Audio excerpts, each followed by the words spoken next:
उपनीता वसिष्ठेन सर्वविद्या विशारदा धनुर्वेदे च निरता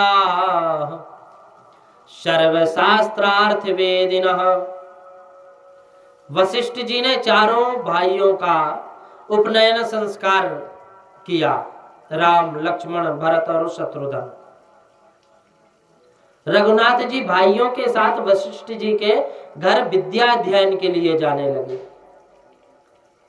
प्राचीन काल में ऐसी मर्यादा थी कि बड़े बड़े राजा का पुत्र, राजाओं के पुत्र हों, उनको भी पढ़ाने के लिए कोई गुरु राजमहल में नहीं जाता। राजकुमार गुरु के आश्रम में जाकर वेद शास्त्र का अध्ययन करते थे। और आजकल तो मास्टर लड़के को पढ़ाने के लिए घर चले जाते हैं। मास्टर घर में पढ़ाने आए तो लड़का ऐसा समझता है कि मेरे बाप ने यह एक नौकर रखा है। मास्टर में कोई श्रद्धा नहीं होती। अरे यह तो ज्ञान दान करने वाला गुरु है, गुरुदेव का ऋण अनंत है। गुरुदेव की कृपा से ही ज्ञान सफल होता है। श्री राम पढ़ने के लिए वशिष्ठ जी के आश्रम में जाते हैं। राम जी परमात्मा है, परंतु इस संसार में आने के बाद राम जी को भी गुरुदेव की आवश्यकता पड़ती है। यह संसार ऐसा मायामय है कि इसमें जो भी आता है ना, उसे थोड़ी माया तो व्याप्त होती ही है। कोयले की खान में कोई उतरे और बढ़ चढ़कर के बातें करे कि मैं चतुर हूं, सावधान रहता हूं, कि जिससे तुझे तनिक सा भी काला धब्बा ना लगे, यह क्या साक्ष्य है? अरे जो कोयले की खान में उतरा उसे तो धब्बा लगना ही है। यह संसार है, मायामय है। इस मायामय में, संसार में जो कोई आया है उसे माया व्यापती है। संसार में आया, उसको माया के संसर्ग में आना ही पड़ता है। माया के बिना कोई काम नहीं होता। अग्नि के बिना रसोई नहीं बनती। अग्नि उपयोगी है, परंतु माया उसके साथ विवेक से प्रेम करता है। अग्नि को हाथ में लेकर नहीं, चिमटे से उठाता है उसको। माया को पकड़ना होता है, परंतु उसे अग्नि की तरह पकड़ना चाहिए। उसे विवेक रूपी संडी से पकड़ो। संसार में माया का उपयोग भले ही करो, परंतु माया के गुलाम मत बनो, माया के अधीन मत बनो। जो माया के अधीन होता है ना, उसे माया मारती है। अनादिकाल से माया का और जीव का द्वंद्व युद्ध निरंतर चलता आ रहा है। माया जीव को इस जगत के विषय में फंसाए रखती है, और माया जीव को फंसाती है, माया फुसलाती है कि स्त्री में सुख है, पैसे में सुख है। जीव जहां जाता है वहां माया साथ जाती है। जीव माया में मिल जाता है, और माया जीव को ईश्वर के पास नहीं जाने देती। फिर जो ईश्वर के पीछे पड़ता है वह माया को दूर कर सकता है। जिसको माया से तरने की इच्छा हो, माया से जिसको तरने की इच्छा हो, वो एकांत में बैठ करके ईश्वर का भजन करे, ईश्वर का ध्यान करे। माया से तरने की इच्छा हो, उसे स्वतंत्र नहीं रहना चाहिए। किसी योग्य गुरु की शरण में जाना चाहिए, और वहां किसी संत के चरणों में, संत के चरणों का आश्रय लेना, संत की आज्ञा में रहना, संत की आज्ञा अनुसार साधन करना चाहिए। माया से बचना है तो सदगुरु की शरण में जाना अत्यंत आवश्यक है। माया दीपक नर पतंग, भ्रमि भ्रमि इवे पड़ंत। और कहे कबीर गुरु ज्ञान ते एक आध उबरंत। श्री राम जी तो परम दयालु है, परमात्मा है, माया रहित शुद्ध ब्रह्म है। राम जी जगत को ज्ञान देते हैं कि मैं ईश्वर हूं, उस पर भी मुझे सद्गुरु की आवश्यकता पड़ती है। आजकल तो बहुत से लोग आराम कुर्सी पर पड़े पड़े पुस्तकें पढ़कर ज्ञानी हो जाते हैं और व्याख्यान भी अच्छा करते हैं। पुस्तकों को पढ़कर मिला हुआ ज्ञान तुमको कदाचित 2 पैसे प्राप्त करा सकता है, प्रतिष्ठा दिला सकता है, परंतु अंदर की शांति नहीं दिला सकता। पुस्तक पढ़ करके मिला हुआ ज्ञान भूल जाता है। 6-8 महीने कोई ना पढ़े तो धीरे धीरे उसको भूलने लग जाता है। फिर तो पुस्तकों से मिला हुआ ज्ञान पुस्तकों में ही रहता है, मस्तक से में आता नहीं, और आ भी जाए तो ठहरता नहीं। परमात्मा कृपा से जिसको ज्ञान मिलता है, गुरु कृपा से जिसको ज्ञान मिलता है, वह ज्ञान भूलता नहीं। जिसको सद्गुरु का आशीर्वचन मिला ना, जिसको सद्गुरु का आशीर्वचन मिल गया, आशीर्वाद मिल गया, जिसने सद्गुरु की सेवा की, उसका ज्ञान स्थायी होता है। गुरुदेव के आशीर्वाद से ज्ञान में स्थिरता आती है। ज्ञान मिलना बहुत कठिन नहीं है, अभी तो ज्ञान का स्थिरता होना बहुत कठिन है। मनुष्य मूर्ख नहीं है, परंतु मनुष्य का ज्ञान स्थिर ही नहीं है। परमात्मा जिसको ज्ञान देते हैं उसी का ज्ञान स्थिर है। परमात्मा को जिस पर दया लगते हैं ना, संसार सुख में मन से घृणा आए तो मानना चाहिए कि परमात्मा ने कृपा की है। पूर्ण संयम के बिना ज्ञान आता नहीं। पुस्तकें पढ़कर शब्द ज्ञान मिलता है, उसमें बुद्धिमान हो जाता है। सद्गुरु कृपा से, ईश्वर कृपा से प्राप्त हुआ ज्ञान विवेक, सद्गुण और सदाचार लाता है। पारस के परसनते कंचन भई तलवार, तुलसी तीनों ना गए धार मार आकार। और ज्ञान हथौड़ा हाथ ले सद्गुरु मिला सुनार, तुलसी तीनों मिट गए धार मार आकार। सद्गुरु ही संसार सागर के माया मगर से बचाते हैं, अंदर की वृत्तियों का नाश करते हैं, वासना विकार मिटा देते हैं और संसार सागर से पार करा देते हैं। बहुत वर्षों तक पुस्तक पढ़ते हुए जो भी ज्ञान प्राप्त होता है वो कदाचित भूल सकते हो, लेकिन संत की कृपा से क्षण मात्र में पुस्तक वो ज्ञान प्राप्त हो जाता है। वो फिर कभी भूलना असंभव है। किसी संत महापुरुष की तन मन धन से सेवा करोगे तो संत का हृदय पिघलेगा। संत हृदय नवनीत समाना, संत का हृदय पिघलेगा, अंतर का आशीर्वाद प्राप्त होता है। सेवा से विद्या सफल होती है। राम जी गुरुकुल में रहकर गुरु जी की सेवा करते हैं।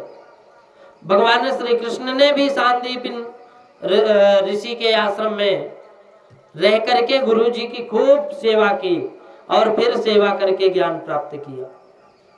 भगवान शंकर पार्वती माँ से कहते हैं कि देवी, इन परमात्मा की श्वास से वेद प्रकट हुए हैं। वे ही भगवान आज वशिष्ठ गुरु के घर पढ़ने बैठे हैं। धनुर्वेद का अध्ययन प्रभु ने किया है। समस्त वेद शास्त्रों का अध्ययन भगवान ने किया। राम जी ने वशिष्ठ जी के पास पैसा कमाने की विद्या नहीं पढ़ी, अध्यात्म विद्या पढ़ी थी जी। आत्मा का स्वरूप क्या है, परमात्मा क्या है, कैसा है, आत्मा परमात्मा का संबंध क्या है, जगत क्या है, यह जीवन क्या है, जीवन का लक्ष्य क्या है, इस आध्यात्म विद्या का राम जी ने अध्ययन किए। आजकल अधिकतर स्कूल कॉलेज में पैसा कमाने का ही विद्या पढ़ाई जाती है। जीवन में पैसा की आवश्यकता है, परंतु पैसा मुख्य नहीं, परमात्मा मुख्य है। अपने जीवन में पैसे की आवश्यकता है, परंतु मुख्य नहीं है, परमात्मा मुख्य है। अपने ऋषियों ने धन को साधन माना है, साध्य नहीं। पैसा कमाने की विद्या तो वैश्या को भी आती है, वैश्या भी पर्याप्त धन कमा लेती है। पर धन पर मन हरन को वैश्या बड़ी प्रवीण, और तुलसी सोई चतुरता राम चरण लवलीन। पैसा फंसाने की विद्या कोई विद्या नहीं है, अध्यात्म विद्या ही विद्या है। संसार बंधन में से छुड़ाने वाली विद्या ही सच्ची विद्या है। आजकल ज्ञान तो बहुत बड़ा है, परंतु ज्ञान का उपयोग छल कपट करने में हो जाता है। फिर यह भी क्या ज्ञान है? कोई विद्या के द्वारा यदि कोई छल कपट करता, वो कोई विद्या थोड़ी है। सच्ची विद्या तो यह है कि जिसको प्राप्त होने पर आत्म स्वरूप का ज्ञान हो जाए। शरीर और इंद्रियों का सुख मेरा सुख नहीं है, शरीर में से मैं भिन्न हूं, शरीर से आत्मा अलग है, ऐसा ज्ञान प्रदान करे, वही सच्ची विद्या है। सच्ची विद्या वही है जो जीव को प्रभु के चरणों में ले जाती है, मुक्ति दिलाती है। सा विद्या या विमुक्तये। ज्ञान पैसा कमाने के लिए नहीं, प्रतिष्ठा प्राप्त करने के लिए नहीं, अपितु परमात्मा को प्राप्त करने के लिए होता है। ज्ञान ईश्वर की आराधना करने के लिए है, परमात्मा के साथ एक होने के लिए है। ज्ञान का फल पैसा अथवा प्रतिष्ठा नहीं, ज्ञान की उपलब्ध परमात्मा है। उपलब्धि जो है ज्ञान का उपलब्धि परमात्मा है। परंतु आजकल बड़े बड़े विद्वान पूरे दिन पैसे के पीछे पड़े रहते हैं और रात्रि को कामांध बनते हैं, जिससे जीवन में पैसा और काम सुख मुख्य माना है, उसका जीवन व्यर्थ है। विद्या का उपयोग भोग के लिए नहीं, वह विद्वान नहीं। विद्या का उपयोग जन्म मरण के चक्र से छूटने के लिए करें, वह विद्वान है। विद्या के साथ संशय का शिक्षण मिले, सदाचार का शिक्षण मिले, तो ही विद्या सफल होती है। प्राचीन काल में ऋषि ब्रह्मचारी को विद्या के साथ संयम सदाचार का भी शिक्षण देते थे। पढ़ाने वाले ऋषि जितेंद्रिय थे, विरक्त थे, इसलिए पढ़ने वाले विद्यार्थी भी संयम उत्पन्न होता था। संयम से ही सुख देने वाले हैं। विद्यार्थी अवस्था में संयम की अत्यंत आवश्यकता है। गुरुकुल में रहकर 3 बार संध्या करना, वेदाध्ययन करना, सादा भोजन करना, गुरु की सेवा करना, इन सब प्रकार के सद्गुणों का संग्रह करते हुए संयम और सात्विकता विद्यार्थी जीवन में उतारते थे। राजाओं के बड़े बड़े बेटे, बालक, बड़े बड़े राजाओं के बालक गुरुकुल में पढ़ते हुए सादा भोजन करते और सादा जीवन व्यतीत करते थे। गुरु के संस्कार विद्यार्थियों में आते हैं। आजकल पढ़ाने वाले शिक्षक आचार्य विलासी होते हैं, इसलिए पढ़ाने वाले विद्यार्थी विलासी बनते हैं। डिग्री मिले, इससे गुरु होने का अधिकार मिल नहीं जाता। विलासी जीवन बिताए और वह शांकर भाष्य पढ़ाए, उसका कोई अर्थ नहीं है। गृहस्थ आश्रमी विलासी जीवन व्यतीत करे, वह सूक्ष्म है, क्षम्य है। परंतु विद्यार्थी विलासी जीवन बिताए, वह बिल्कुल क्षम्य नहीं है।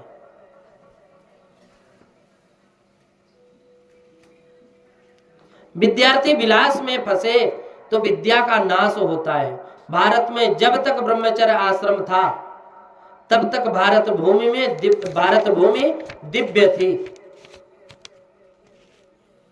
ब्रह्मचर्य की प्रथा छिन्न भिन्न हुई, तब से अपने देश की दशा बिगड़ने लग गई। एक साधु ने कहा कि भारत की दशा कहां से बिगड़ी? इस देश में सिनेमा रेडियो जब से भारत में आए तब से भारत की दशा बिगड़ी,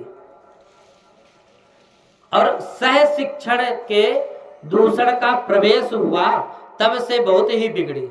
लड़के लड़कियां साथ पढ़े और संयम रखे, यह कठिन है। शास्त्र में लिखा है कि स्त्री का शरीर अग्नि के समान है और पुरुष का शरीर घी से भरा हुआ है। तनु अग्नि प्रमदाना घृत कुंभमय पुमान। अग्नि के पास घी रखोगे तो पिघलेगा ही।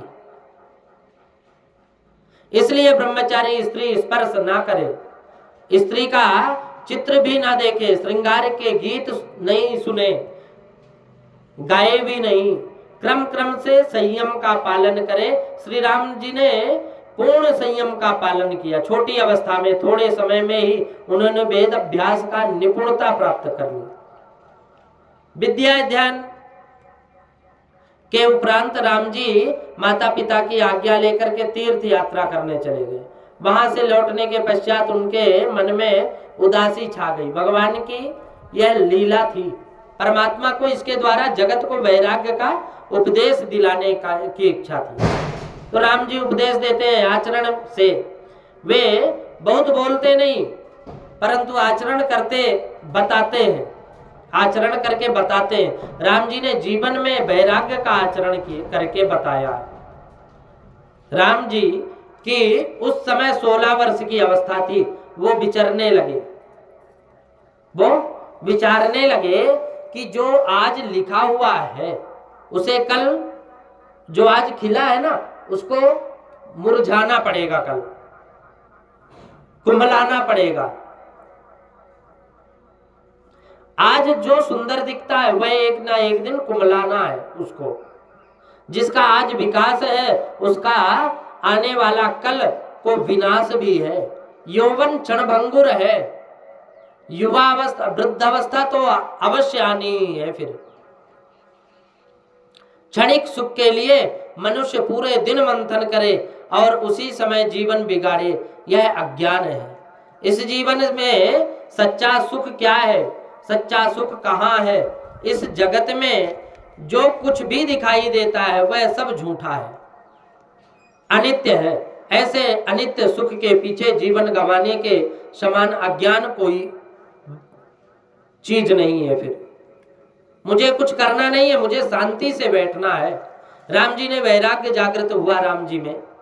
पीछे उनको खाना भी अच्छा ना लगा, खेलना भी अच्छा नहीं लगता था, कोई मिलने आए वह भी अच्छा नहीं लगता था, बोलने की इच्छा भी नहीं होती थी।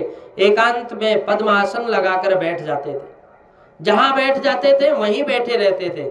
सेवक बारंबार आकर प्रार्थना करते, याद दिलाते, तब कहीं स्नान संध्या ध्यान पूजा आदि कर्म करते थे। शरीर अत्यंत दुर्बल होने लगा तो दशरथ महाराज को चिंता हुई कि मेरे राम को क्या हो गया। राम उदास रहता है, उसको कुछ भी अच्छा नहीं लगता। महाराज वशिष्ठ जी से कहा कि आप इसको कुछ समझाइए। वशिष्ठ जी ने राजा से धैर्य रखने को कहा। उसी समय वहां ऋषि विश्वामित्र पधारे और शंकर पार्वती माता को यह कथा सुनाते हैं। अब हम लोग कल की कथा में विश्वामित्र महाराज दशरथ जी के राजमहल में आकर के याचना करने का मुख्य कारण क्या है और क्यों आए, याचना किसका कर रहे हैं, ये हम लोग कल की कथा में पुनः श्रवण करेंगे। श्री राम जय जय राम। श्री राम जय जय जय राम। श्री राम जय